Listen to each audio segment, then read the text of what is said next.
Why is the Deputy President Rigathi Gachagua suddenly the most hated person in President Ruto's administration? I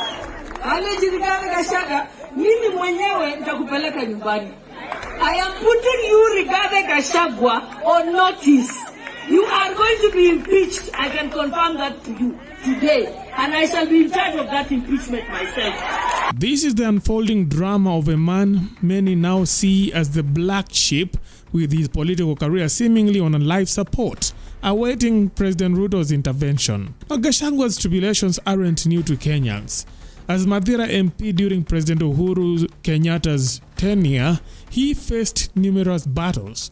Even before the grief of losing his brother settled, Gachagua's political career began facing the same rough waters that often sweep away those who fail to align with the government of the day. Mathira Member of Parliament Rigathi Gachagua was arrested from his Nyeri home by officers from the Directorate of Criminal Investigations. Gachagua, who was Friday morning arrested at his Nyeri home and ferried to the DCI headquarters in Nairobi, faces counts of money laundering and abuse of office. Uhuru Kenyatta's administration implicated Gachagua in corruption scandals, slapping him with multiple charges including money laundering. His arrest was a public spectacle, and he often recounts how he was humiliated, stripped naked in front of his family as police handcuffed him. Mtajua sisi. Mimi walikuja kwangu askari 50. Wakanitoa nguo mbele ya watoto. Tukasema hii madharau hii mumeonesha wazee ya jamii ya Mlima Kenya. Mtajua sisi ni akina nani. Now, Gachagua has consistently argued that these cases were politically motivated, a direct consequence of his loyalty to the then Deputy President William Ruto, who had begun positioning himself as a presidential candidate, matched with the displeasure of his boss, President Kenyatta. Si watu ya kutishwa. Na wanajua kama sisi tungekuwa watu ya kutishwa, hatukekaa na William Ruto. Gachagua's unwavering support for Ruto was clear. He was ready to sink or swim with the man he believed would become the next president. As Ruto embarked on his vote-hunting missions across the country, Gachagua was right by his side, fully convinced that Ruto was his ticket to the political big leagues. When the time came for Ruto to select a running mate, Gachagua's name appeared on the shortlist alongside political heavyweights like Kindiki, Ndindi Nyoro, and Alice Wahome. The selection process was fierce. Nyoro was the first to be eliminated, followed by Alice Wahome, leaving Gachagua to go head-to-head with Kindiki. All indications pointed to a Kindiki win. Many within Ruto's inner circle had already cast their lots on Kindiki's favor. I was in the room. May 2022. I attended 3 meetings, stormy meetings, fiery meetings. The first meeting we did not agree, the second meeting we did not agree, the third meeting we had to agree by timelines. What was the agreement about or on? The agreement was the running mate was supposed to come from Mount Kenya region. So those members of parliament who were already in parliament, including Rigathi Gachagua, who was also a member of parliament, were supposed to get into a room and agree to nominate one person who is going to be the running mate. And the candidates that were on the front line was Ndindi Nyoro, Alice Wahome, Rigathi Gachagua, and Professor Kindiki.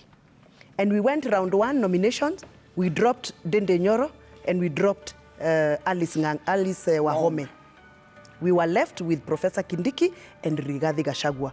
We had to cast ballots inside the room, and we got 5 votes for Rigathi Gachagua against 11 votes for Professor Kindiki. The rest of the people who were outside did not attend the meeting. Then we decided to whip each other and increase the numbers. So we whipped each other and we did the second round of nomination. And Rigathi Gachagua got 21 votes and Kindiki got 38 votes. And we did not agree, and the meeting was scattered, and we were requested to attend the next day, early morning, so that we can now conclude. Yet, in a surprising twist, President Ruto personally stepped in, overriding his party's wishes and naming Gachagua as his running mate. Some say Gachagua's long-standing experience in government earned him the nod, while others whisper that money had something to do with it, a claim that Kindiki lacked the financial muscle to secure his place. The president himself wanted Rigathi Gachagua. Majority of the members, the 38 of them, wanted Professor Kindiki. So we had to justify why we wanted Professor Kindiki versus Rigathi Gachagua. For me, I was supporting Rigathi Gachagua from the word go. And I had my own reasons. And I told the president, if you go with a popular candidate, these people will swing you all the time because they are majority and they have the favorable candidate.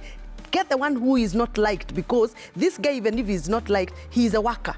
He is the administrator. You need an administrator. And I even reminded him, Your Excellency, you have never been employed in your life.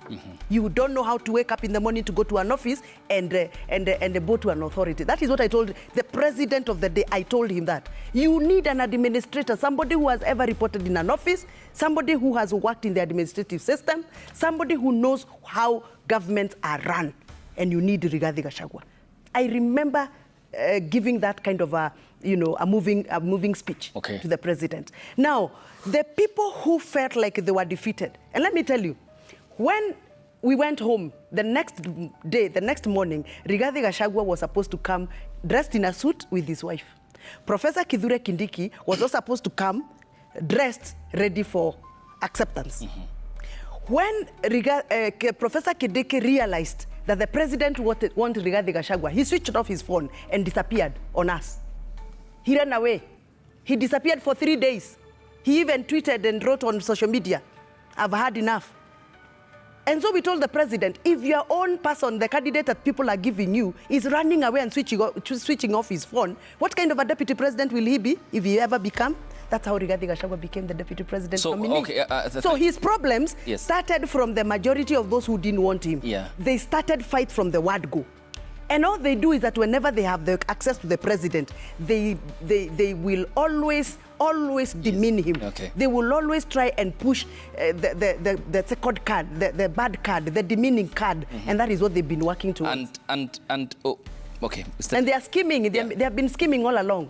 Fast forward to the president, and Gachagua is now the deputy president. However, the rift between his camp and Kindiki's supporters has only grown wider. Rumors of an impeachment motion against Gachagua are now going rounds, with some of Kindiki's loyalists allegedly preparing to make a bold move. Online, posters featuring Kindiki's image have surfaced, hinting that the Interior Cabinet Secretary may soon replace Gachagua as the deputy president.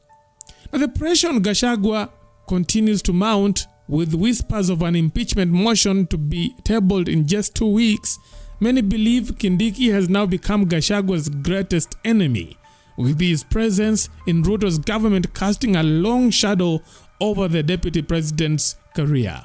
Ambaye alikuwa anasambaratisha ile mipango ni Rigathi Gachagua, naibu rais wa Jamhuri ya Kenya, na sisi tumesema yule Rigathi Gachagua, kazi ni nyingi, masaa ndiyo machache. Hivi karibuni hatatembea, ataondoka kwa kukimbia. Hatakimbia peke yake, atakuwa anakimbia hatua 5, anaangalia nyuma, kisha anaongeza mwendo kasi, anaenda mbio akielekea kijijini mwake, because the country doesn't require a tribal deputy president. It requires a deputy president who will unite every part of our country, regardless of whether they voted for our government or they never voted for our government. Despite the mounting tensions, Kindiki has largely stayed out of the fray. He's carefully sidestepped questions about the calls for Gachagua's impeachment, instead choosing to focus on the government's agenda of national unity and the development projects that have stalled across the country. Ombi langu ni moja, ya kwamba jameni, tuungane pamoja na tufanye kazi kama ndugu na dada, bila kujali vyeo vyetu, vya kujali tofauti ambazo tunakuwa nazo, kwa sababu kama jamii na kama taifa tukikaa kwa umoja na kushikana na kushughulikia yale mambo ambayo yanahusu mwananchi wa kawaida, hata Mungu akiwa mbinguni atatubariki.